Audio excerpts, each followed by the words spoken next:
Hi everyone, it's Lindsay. Welcome back to another video. Today I'm going to share with you some tips and tricks on creating very simple scenes.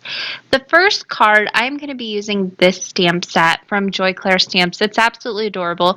I've used all the stamp sets that I'm using before. I'll leave some videos linked down below.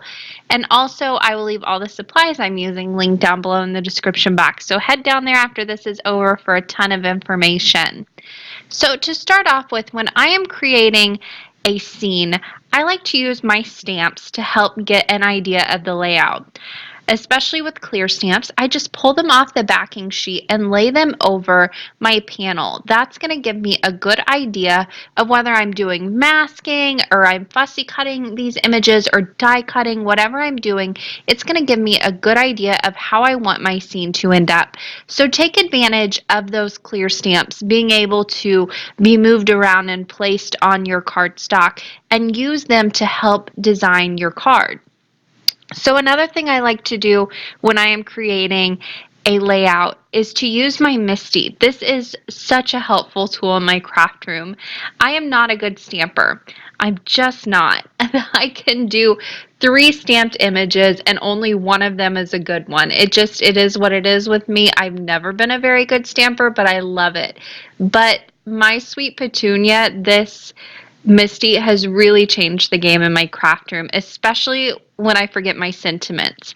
That is a big one for me with this tool. But this is another way I really love to use this stamp positioner is to put my paper in my stamp positioner and lay all of my stamps on top of it and stamp all of my little images that I'm going to be coloring at one time. I don't need to stamp each one individually. So I just lay those on top of the cardstock, put the lid of my MISTI down, and pick up all of those images.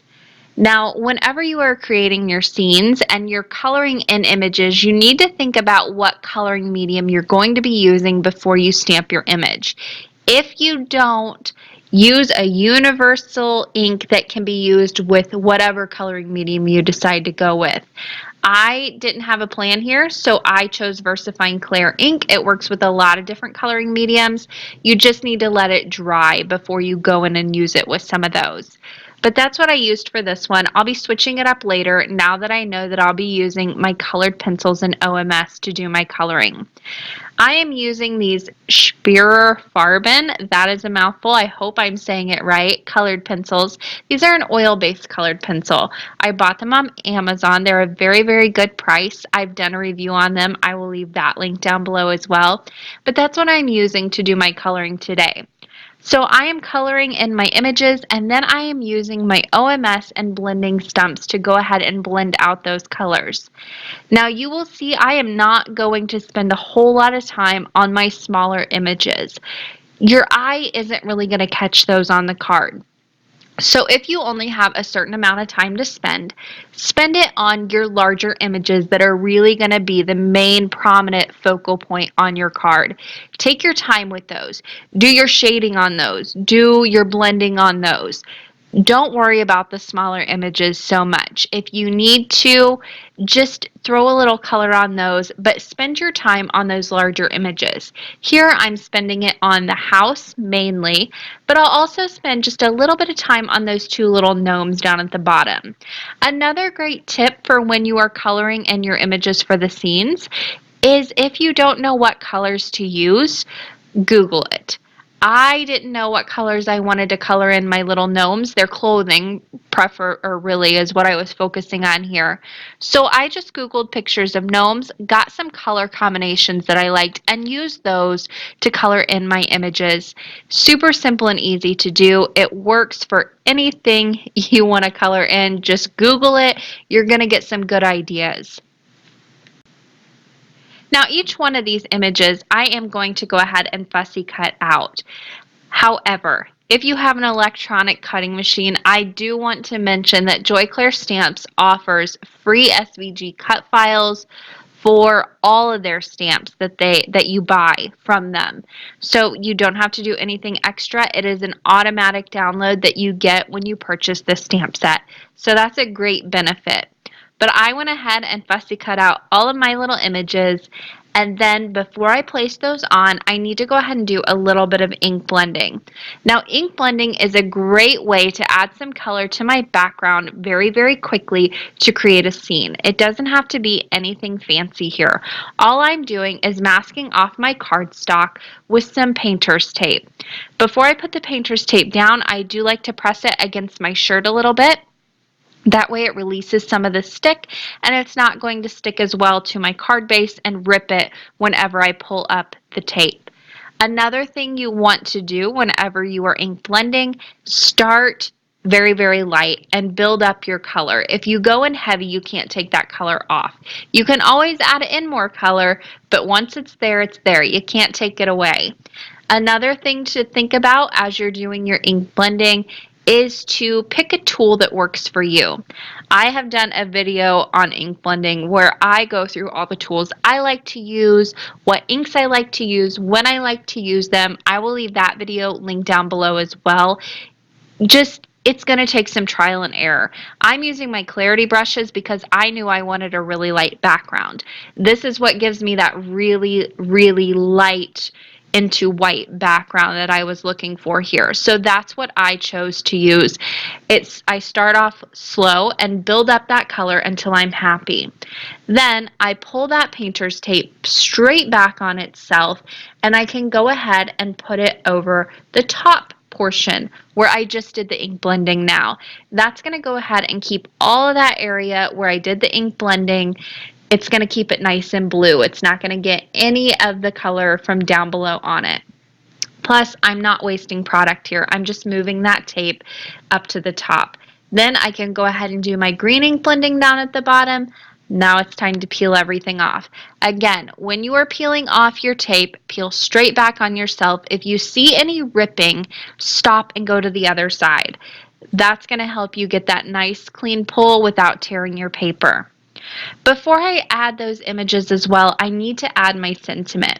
If you are going to be adding any dimension, try and stamp your sentiment first. I'll show you a way around that later on in this video, but for this, I knew where I wanted my sentiment to go. I knew where it needed to go. So I can go ahead and stamp this on the plain card panel. Again, I'm using my Misty here. I had done the ink blending. I didn't want to ruin my ink blending by smudging my sentiment, so I'm going to go ahead and stamp right over the top.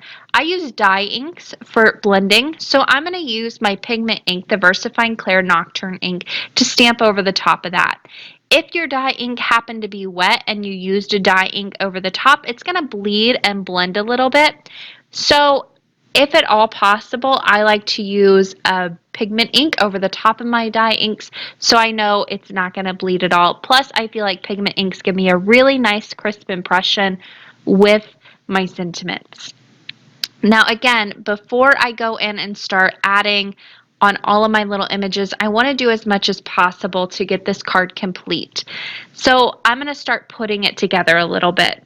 The first thing I'm going to do is use some liquid adhesive to adhere my panel onto a mat. The mat is just going to kind of ground everything, add a little bit more interest to this card. To glue, I am using a liquid glue. If you use a nice strong liquid glue, you don't need a ton of it. I left this in because I've seen so many comments lately about gluing and warping cardstock. If you use a nice cracked glue and you don't use a lot of it, a nice strong glue, you're going to be fine. Just little dabs of it is going to hold everything in place. It's not going to go anywhere and your cardstock won't warp. You also need to use a heavier weighted cardstock. The cheap stuff, no matter what you use, if it's super, super thin, it will warp a little bit. So just keep that in mind as well. All right, moving on, it's time to start adding all of my little images. Now to add some more interest, I am going to pop these up with some dimensional adhesive. Not only will that add interest, it's also going to add some shadow behind those images and really make it look like a true little scene here. Something else I like to keep in mind as I'm adding in my little pieces to my scene here, I like to group things together. So here I did two little mushrooms and also a flower. So I group little images together to really give the scene a nice overall look and balance everything out. It really helps with evening out the card front. Now finally, I went ahead and added that panel onto a card base. I used a side folding card base horizontally for this one because it fit the style of the card I was going for. That finished off that card. Super simple and easy. I walked you through the whole thing. So now let's move on to the next card. For my next card, I'm going to be using this stamp set from the Clair Stamps Color by Faith series. Now this series is designed specifically for Bible journaling, but I love the images in a lot of these stamp sets just to use in my everyday stamping as well. All you need is a good sentiment set to go along with these and you're good to go. So for this, I'm going to use the Blessed Harvest. I'm using a few of those images and again, pulling them off that backing sheet and stamping them all at once with my Misty. For this, I'm going to be using the Memento Tuxedo Black ink, and that is because I know I'm going to be coloring with colored pencils and my OMS. So this is my favorite ink to use. That first one, I wasn't quite sure what ink or what coloring medium I was going to use. That's why I went with VersaFine Clair. However, Memento is my favorite to use whenever I am using my alcohol markers or like I'm using here, my colored pencils and OMS. So I went ahead and stamped that down and now it's time to do coloring. Again, I am going to focus mainly on that tractor. That's going to be at the front of this scene. It's going to be the main focal point. So that's where I'm going to spend my time coloring. Adding in a lot of different shading here, really blending it out and spending some more time here than I do on my other images. You still want your other images to be nice and neat and colored in nicely, but you don't need to spend as much time on those when they're in the background or they're much, much smaller. And I am using that same colored pencil set that I mentioned before. That link will be down in the description box below as well. So I'll finish blending out my little tires and then I'm going to finish this little guy by coloring in the window. Now I used a very light blue and blended out. And also, if you wanted to, you could add some glossy accents to the window. That's going to add a little bit of dimension, a little bit of shine over the top of that and give it a more realistic look, which is a fun, nice little touch to any clear embellishment or any clear element you have on your card. Just a nice little touch to add. I kept mine as is because I didn't have time for the dry time for that. So take that into account. There's a closer look at that colored image on my card, but let's go back to how I'm going to finish off the card first. So whenever I'm creating a scene, something else I like to do is add a frame around it. If you don't have a ton of frame dies, that's okay. You can make them yourself. All you need is a nesting die set. You can use squares, you can use rectangles, hearts, circles. I'm using ovals here. I took a slightly larger oval and then one slightly smaller and inlaid them into each other. I used painter's tape to hold them together. That way I can run them through my die cutting machine as many times as I need to, and it will be the same every time I run it through. But there is a look at that craft frame that is now ready to go. I used the smaller die to go ahead and die cut a piece of white cardstock with that smaller oval, and that's going to be the portion that I inlay into this. I want two different colors on this oval. Just like I did before, I want my little bottom portion to be green. I want the top portion to be blue. So a nice hilly border and then a nice sky. However, I'm not going to do masking. I'm just going to cut this oval right in half. You can use a die if you want to. However, I'm just going to use my craft knife and go over this and give it a nice little slope. It doesn't have to be anything fancy. And this is going to fit right back together just the same as it would if you used a die. It's just a little bit more simpler than getting out your die cutting machine and your die and all that. Now for this, because it is a smaller image, I'm going to go ahead and use my finger daubers and my little Memento dewdrops to go ahead and do some ink blending on this. I like to keep a piece of scrap paper behind this to catch any extra ink, and then I just do exactly like I did before. I'm going to start with the sky, and I start at the bottom for this. That's where I want the darkest to be. the darkest area of the sky to be. Then I'll work my way up to the top of the oval, blending that ink as I go up lighter and lighter and lighter until I get it almost into the white. I am using my finger daubers for this because this is a smaller area, and also I'm using a smaller ink pad as well. That's really going to help get the ink onto the smaller portion of the finger dauber. And then also I want a little bit of texture in the background. I don't want this completely smooth, so that finger dauber is really going to help me with that. As you're ink blending, you also might want to use a piece of extra cardstock. I'm using vellum here to keep your fingers on. Sometimes with these inks and with a lot of different inks as well, as you're touching them, you can get fingerprints in them. You can move them around a little bit with the oils on your fingers, lotions, that kind of thing. So as you're ink blending and you get that bottom portion more saturated, but you still need to hold it down, just use a piece of cardstock, or like I'm using here, vellum over the top, and that way you don't run into that problem. I'll finish off ink blending that little top portion of the sky. Then I'm going to move on to the grass. Now the grass, I want the exact opposite of what I did with the sky. So I will start with the darker area towards the top and work my way down. Again, I'm going to use my vellum to hold on to this just so I don't move the ink around.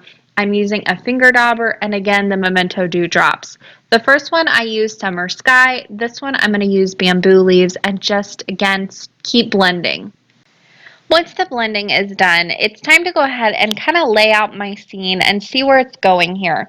So I have my frame. I'll just inlay those two pieces of the oval right inside there, and then I'll bring all of my stamped and fussy cut images in and kind of lay them out, decide where I want them to go. This is another great way. Just as you're going along with your card making process, lay everything out a few times. Make sure you have it where you want it. That way, if you need an extra little stamped image, you can go ahead and stamp it and color it very quickly while you have everything out. Then when you're putting the card together and you decide it's not really working out. Now with this, I decided I wanted something underneath my scene on the card base itself. I felt like it was a little bit too plain. So I pulled out a stencil and I'm just going to add a little stenciling with some ink behind it. I'm using the Toffee Crunch ink and a jumbo dauber so I get a nice kind of haze around the stenciling. I use the plaid fringe stencil from the Crafters Workshop to do that. Now I can go ahead and put everything onto the card base. A lot of the stenciling will be covered up, but even that little area that's going to peek out from behind really adds so much to the card and kind of grounds the scene and helps push it out and not have everything just kind of look dull. For the first part of putting the scene together, I'm going to be using liquid glue to glue everything directly to the card base. Again, very thin layers of this liquid glue. I'm using the Nuvo Deluxe adhesive here. You don't need a ton of it and you just need thin layers. Whenever you over glue, you add too much, that's when you're going to see the warping.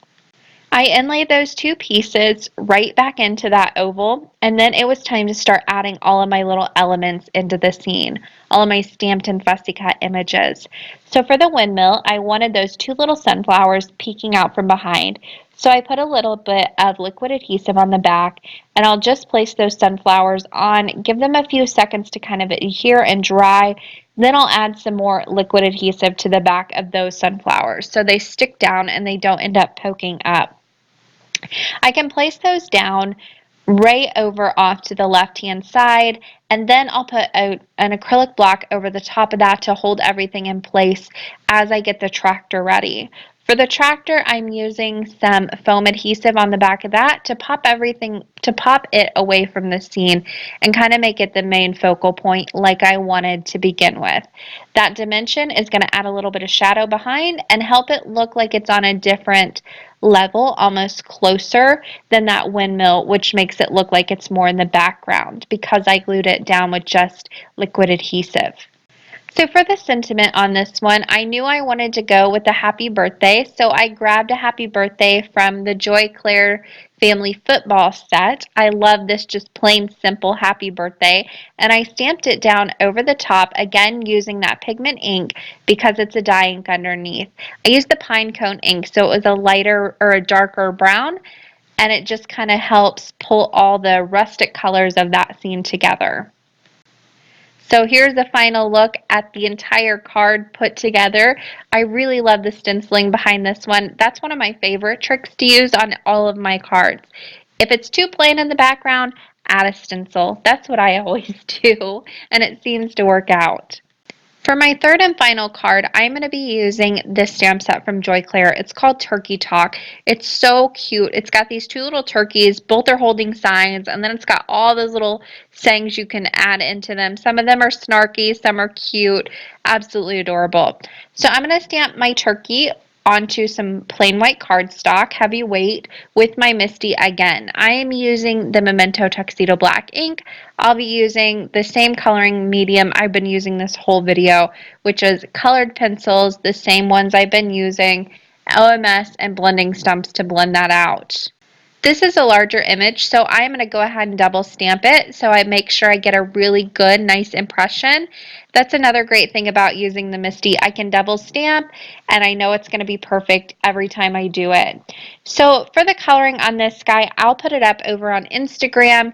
I did some very simple coloring, just like I did before. Enough coloring has been done in this video, but I colored him in with my colored pencils, and then I fussy cut. I do want to remind you about the free SVG cutting files. You can get them for this stamp set as well. It really is a time saver if you have an electronic cutting machine. I just don't have the space or have one yet. So, moving on. Once I had my little guy fussy cut, I went ahead and stamped on his sign. I am using the Eat, Drink, and Wear Stretchy Pants or sentiment from the set, and I stamped that down over the top of my coloring with VersaFine Clair Nocturne ink. It's a really great crisp pigment ink that stamps your sentiments really well. Now for this scene, I'm going to be doing some die cutting. So the first thing I want to do is create my ground. So that's going to be my grass. For that, I'll be using green cardstock, and I'm using this Swiss dot cardstock from Basil. It's a really nice way to add a little bit of interest without it being too much. Another great option would be like a green pattern paper. You could use that as well. I don't need the whole oval that I'm doing my scene with, so I just die cut half of the oval. Then on the top of that, I'm going to go ahead and use my little hill die. If you don't have a hill die, you could easily cut this just like I did on my first card or on my second card with a craft knife. Just go in a little bit of a wavy pattern. Super simple and easy to do. Now for the base of this, where everything's going to sit, most of the time I would cut a white oval. However, I'm just going to use a light blue cardstock, and that's going to be my sky, and I'll go ahead and use that as the base for everything where it's going to sit. I'm also going to die cut a few clouds. I like to do clusters of things, and I like to do odd numbers. So I cut 3 clouds, 1 large and 2 small. I'm also going to go ahead and die cut this picket fence. This is just going to add a little something to that background. Now I have all of my pieces. It's time to put it all together. I'm going to start off with the picket fence because it's going to be the furthest thing in the background. So that's the first thing I want to place down. I'm using liquid adhesive for this, and once I have the glue on, I'll go ahead and place it right down onto that blue piece of cardstock, my blue die cut oval. To make sure I get it in the right place, I'll hold that green piece up to the blue oval to make sure I can get it right where I need it to go. I also want to make sure it's lined up properly, not crooked, so I'll use my craft mat in the background there to go ahead and make sure that's nice and straight. Once I have it on there, I can go ahead and just use my scissors to cut it flush against that oval, and so there's no overhang left over. I like to die cut my pieces longer than I need them, and then I can just cut off the excess with my scissors. Now for the grass, I'm going to go ahead and pop that up with some foam tape. This is going to give it a little dimension. It's also going to add a little bit of a shadow behind where that falls. For my turkey, I want him to sit directly on top of the grass. Because the grass is popped up a little bit and the turkey is going to go higher than the grass does. On the bottom of the turkey, I will add liquid adhesive. Then on the top, I'll go ahead and add a piece of foam. That's just going to make sure that everything's on the same level and his head isn't kind of falling back whenever he sits on top of the grass. It'll make sure everything's nice and level. Now finally, I'm going to go ahead and add in my clouds. That's the last thing I want to do here. Two of these clouds I'm going to be popping up with foam tape. The larger one I'll add on the left-hand side by itself, and then the two smaller ones I'll add on the right-hand side. The first one I'll go ahead and pop up just like I did the first one with a small piece of foam tape. And where I have that large area open with the blue is where I'm going to place it. Then behind that, I'm going to add my third and final cloud. Now I want that to look like it's a little bit further away, so I will place it down with liquid adhesive, no dimension on that. Now this looks like it has quite a bit of dimension on it, but in reality, I've only used one piece of foam tape. So I can go ahead and use another piece of foam tape on the back of this oval. It's going to pop it up away from the card base, add a little bit of shadow, a little bit more interest, but it's only 2 layers of foam, so it can still go through the mail very easily. I added 3 pieces of foam onto the back of that. Then I'll just go ahead and place it onto my A2 top folding card base to finish this card off. Now because that background is blue, I can place it directly on that white card base and it's not getting lost. And if it was, you could always go in and add a frame around it, or like I did before, you can add some stenciling behind it if you felt like it needed it. That finished off that card. I absolutely love the way this one turned out. Die cut scenes are some of my favorites. But if you don't have dies, you can create very simple scenes a million different ways. I shared 3 with you here today. I hope you guys enjoyed them all. The main tips that I really want to emphasize when creating these simple scenes is to plan it out. Use your stamps to help you plan this out, the first step. And then as you're going through your card, just continue to lay out those pieces and make sure it's all kind of flowing together. Another great thing is grouping your images together to help pull in all of those pieces and make it look like a cohesive scene. That is going to do it for me today. I hope you guys enjoyed this video. Don't forget all the information down in the description box below. And if you enjoyed this video, don't forget to subscribe. Happy crafting, everyone.